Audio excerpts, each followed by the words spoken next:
Donald Trump's Asia tour, North Korea top on agenda. As the longest tour of Asia by a U.S. president in 25 years, U.S. President Donald Trump has embarked on a 12-day trip to Asia starting on Friday the 3rd of November, during which he would 5 countries: Japan, South Korea, China, Vietnam and the Philippines.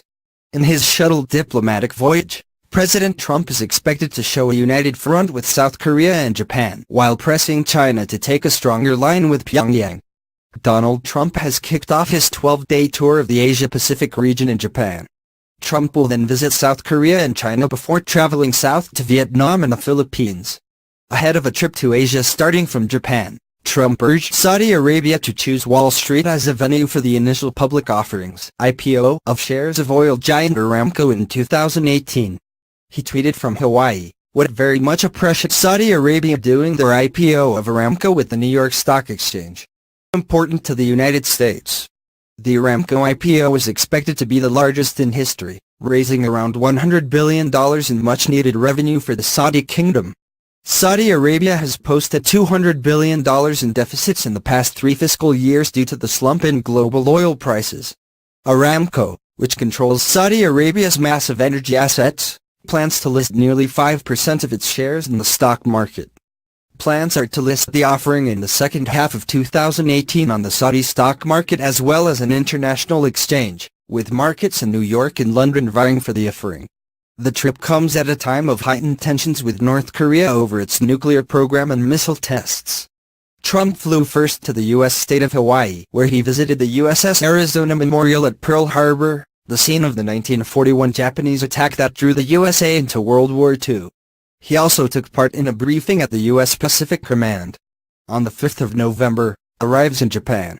Plays golf with Prime Minister Shinzo Abe and professional player Hideki Matsuyama at Kasumigaseki Country Club. Bilateral meetings with Abe. The 7th of November, in South Korea for talks with President Moon Jae-in. Trump will also address the National Assembly. The 8th of November, arrives in China for a series of events including meetings with President Xi Jinping. The 10th of November, travels to Da Nang, Vietnam, and will participate in the Asia-Pacific Economic Cooperation (APEC) Summit.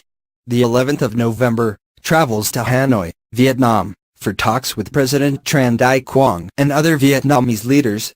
The 12th of November, arrives in Manila, Philippines, to take part in a gala dinner for the 50th anniversary of the Association of Southeast Asian Nations (ASEAN).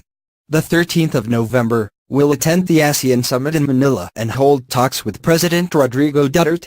The 14th of November, Trump will stay for the East Asia Summit, a wider regional gathering that includes the U.S., India and Russia.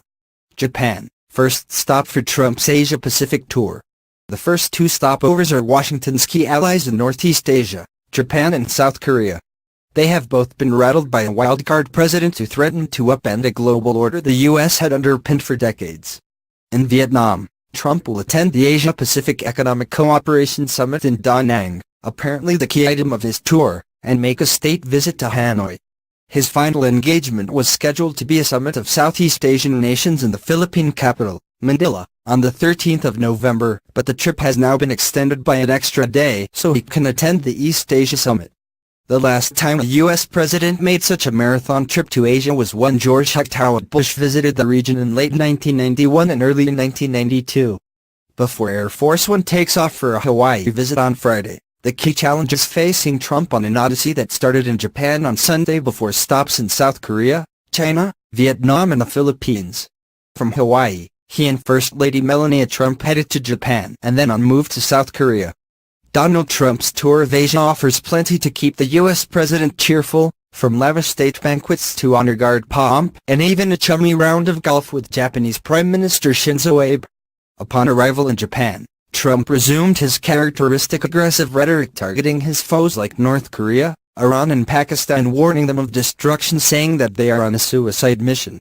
Trump has previously exchanged some fiery rhetoric with North Korea over its ballistic missile tests, but aides said earlier last week that he would not go to the heavily fortified demilitarized zone (DMZ) on the border between the South and North. He is, however, to visit Camp Humphreys, a U.S. military complex south of the capital, Seoul. Trump's visit to China was incorporated into his itinerary to make Beijing get North Korea on board. The way the Trump government tells it, the totalitarian regime in Pyongyang is rapidly developing nuclear warheads and the intercontinental ballistic missiles to carry them to a U.S. West Coast city such as Seattle or Los Angeles. The White House counter-strategy seems to be assuring allies such as South Korea and Japan that the USA still has their back, while getting North Korea's main ally, China, to economically pressure Pyongyang back to the bargaining table. That's a recipe for trouble at Trump 11 talks from November 8 onwards. Many Trump's officials believe that Beijing has to help solve the North Korea problem. Not be helpful, but solve the problem. And there's no easy solution to this, certainly not one that China will find acceptable and low cost. Chinese President Xi Jinping's calculus is different.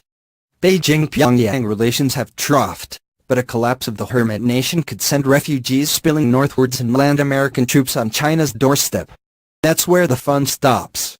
These are big tests for a commander-in-chief who does, on occasion, follow the teleprompter and stay on message, but at other times becomes frustrated and fires off salvos of brusque, early-morning Twitter missives.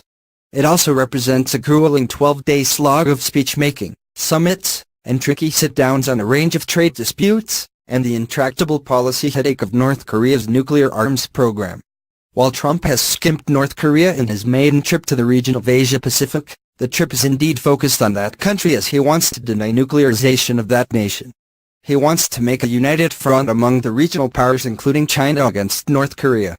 Trump has spoken of raining fire and fury on North Korea, rhetoric that nudges the region towards a potentially calamitous conflict.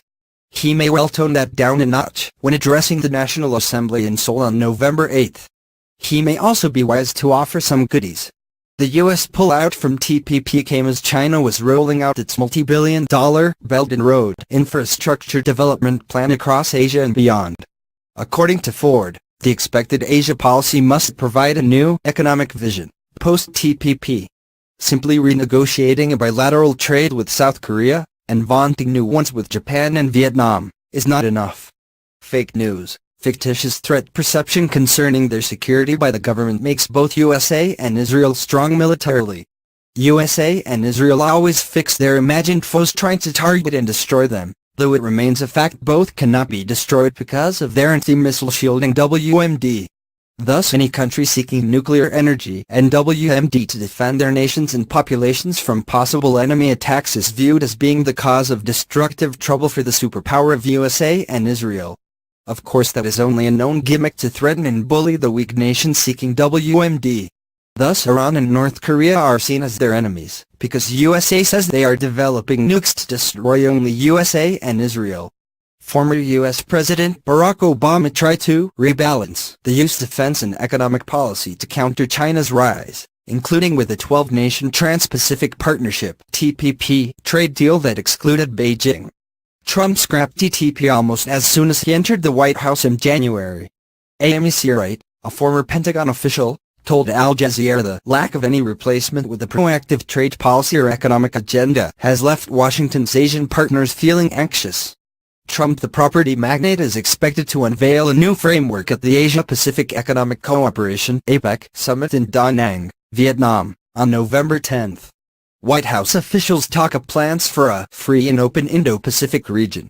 Although big questions about the policy remain, a recommitment to rules-based economic fairness may be a solid message, Lindsay Ford, a former Department of Defense official, told Al Jazeera.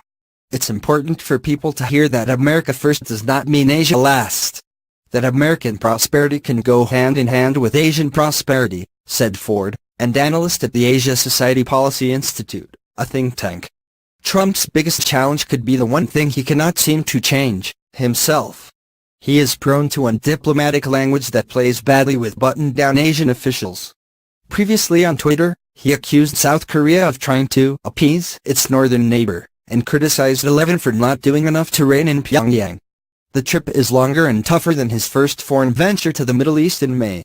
He may get irked by Japanese resentment over a U.S. military base in Okinawa, or rallies against the war maniac U.S. president on the streets of South Korea. Among government officials, there are going to be a lot of white knuckles and held breath throughout the 2 days of his time in South Korea, Scott Snyder, A scholar at the Council on Foreign Relations, a think tank, told Al Jazeera. There's a risk of clashing egos when Trump meets Rodrigo Duterte, the hard-boiled president of the Philippines, on November 13. Meanwhile, Russian President Vladimir Putin will attend APEC, shifting the spotlight back onto the troublesome probe of election collusion. China is a safer bet. U.S.-China relations, officially a communist nation pursuing socialist policies indoors and a mixed agenda abroad. China has developed trade relations with U.S. superpower, along with it also shares the veto power on UNSC. USA has been employing many countries in Asia, including those he is visiting now in India, to contain the Chinese influence on the continent and beyond. Neocons believes only economic ties could USA closer to Beijing. Trump's stop in Beijing is being billed as a state visit plus to mark the importance of the dynamic between himself and President Levin, as well as relations between the U.S. superpower and China's fast-growing economy and armed forces. In Beijing, the two leaders representing West and East respectively may be able to paper over the cracks by unveiling a few energy deals this month, but that would only be a calm before the storm and the escalation of tensions next year. The Trump government has high expectations from China, a fundamental reordering of the trade relationship, while China expects a relatively painless negotiation process. Meanwhile, the two leaders are in different positions. Levin has just emerged from a glowing 5-yearly Communist Party Congress. Trump has low approval ratings of 34% and is battling a probe about election collusion with Russia. He faces condemnations from both Democratic and Republican pastries. Former CIA analyst Christopher Johnson compared Levin's strong position with no visible domestic opposition to Trump's routinely questioned style and legislative record. This gives Levin a bit of a leg up when bartering. North Korea is not the only glitch. Trump rails against the United States' embarrassing $347 billion trade deficit with China, and has accused Beijing of manipulating its currency, rigging markets, and pilfering ideas from U.S. firms. The U.S. President Donald Trump's 2-week visit to the Asia-Pacific region as the threat of a military confrontation with North Korea will be high on the agenda in Japan, South Korea, and China. North Korea is developing its nuclear weapons to defend itself against any future U.S. aggression so it doesn't endure the tragic situation of the war-torn non-nuclear countries which became the targets of invasion and plunder by the USA. North Korea needs nuclear weapons as it turns to prevent invasion and plunder by the unilateral USA. It is indeed scared of U.S. militarism and condemned the USA and its allies' crazy escalation of sanctions, pressure, and military threats against the communist country that will get them nowhere.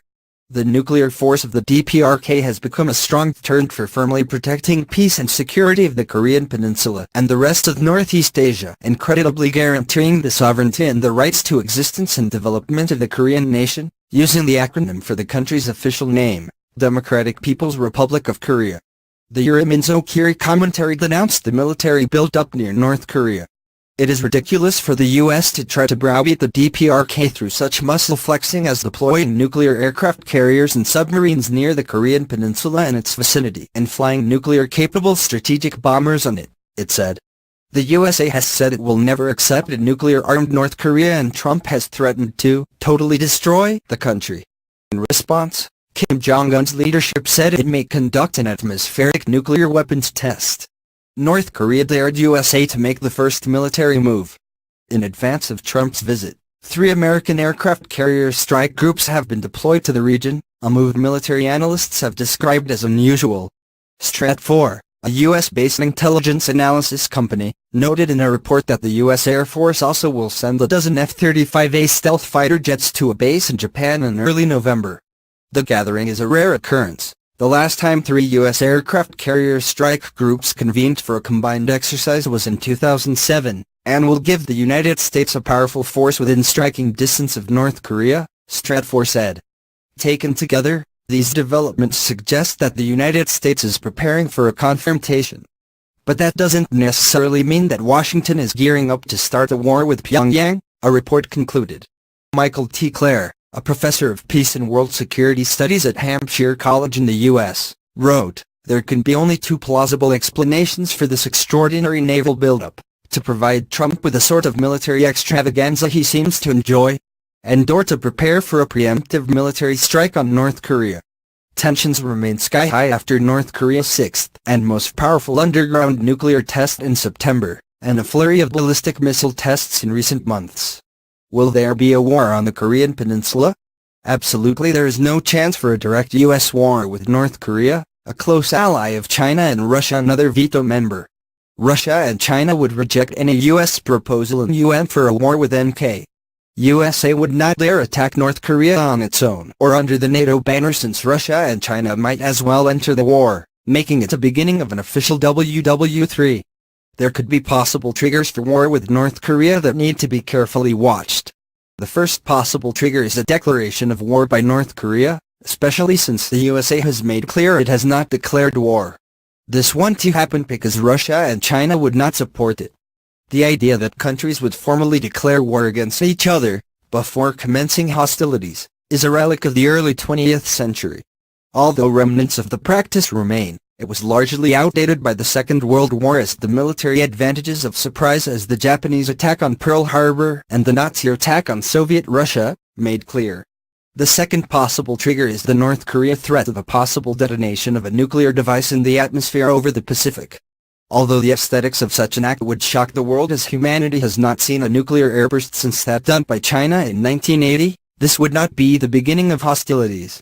However, if Kim explodes it in international territory, such as the high seas, he faces different rules, such as when Australia and New Zealand took France to the International Court of Justice after French atmospheric testing caused radiation pollution to fall on them, downwind. It was for this reason of pollution that most of the global community concluded an international agreement prohibiting such atmospheric nuclear testing. The third possible trigger is the North Korea threat to shoot down aircraft in international airspace, as in, mirroring the territorial sea, 12 nautical miles / 22.2 km out from the land. Previously in 1969, North Korea did shoot down an American spy plane, killing all 31 members aboard when it was operating in international airspace. At that point, President Nixon did not respond with violence due to a fear of how the Soviet Union and China would react. Interestingly, upon arriving Tokyo, Trump has asked Japan to attack North Korea by firing missiles to that nation. Japan has yet to respond to U.S. demand. After the Second World War, the UN, seeking global peace, hoped that all members would refrain from the threat or use of force against the territorial integrity or political independence of any state, to which declarations of war by individual states would become redundant. However, when the North Korean armed forces advanced over the 38th parallel on June 25, 1950, without a declaration of war, it was shown how in vain this hope was. The response to this act of aggression by North Korea was the 84th resolution of the Security Council, when the Soviet Union was absent from the vote to defend South Korea under the UN flag, but with the leadership of the U.S. Today, the situation is even more complicated, as the North Korean rhetoric of declaring war is not uncommon. Following the 2013 sanctions approved by the Security Council against North Korea for their nuclear test, Kim Jong-un promised a preemptive strike against the USA with its nuclear weapons. This was followed by a full war declaration statement. This was all part of their assertions that North Korea had scrapped the armistice that ended the First Korean War in 1953. To show their determination in 2013, North Korea also cut the hotline that enabled direct communication between North and South Korea. Although the hotline was reconnected a few months later, when South Korea closed down the joint Kaesong industrial complex following Kim Jong-un's fourth nuclear test in early 2016, North Korea condemned the act as a declaration of war, and then cut the hotline again. Cutting the hotline is more dangerous than the rhetoric. Hotlines prevent accidental war. South Korea, which has a hotline to China, has been trying to have its hotline to North Korea reconnected. However, the line that is really needed is one between North Korea and Washington. Such best practice has been evident since 1963, following the Cuban Missile Crisis, when the two superpowers recognized the necessity to be able to talk directly, at short notice, whenever required, so as not to stumble into nuclear war. Today, warplanes of both USA and Russia keep flying over very close to each other's space. Russian military aircraft have flown over 60 times close to Alaska or down past the edge of Western Europe in the past 10 years have shown. No matter how unpleasant such acts may be, such planes may be intercepted and followed, but they may not be shot down if they do not cross into territorial airspace. To ensure that no mistakes are made in this carefully choreographed saber-rattling, certain rules need to apply. Primarily, the planes should not be invisible.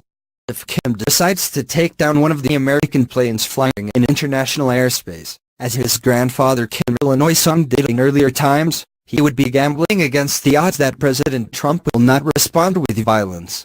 However, if USA would declare war on North Korea is a trillion-dollar question. Will Trump order the Pentagon to attack North Korea disregarding the worst, devastating consequences?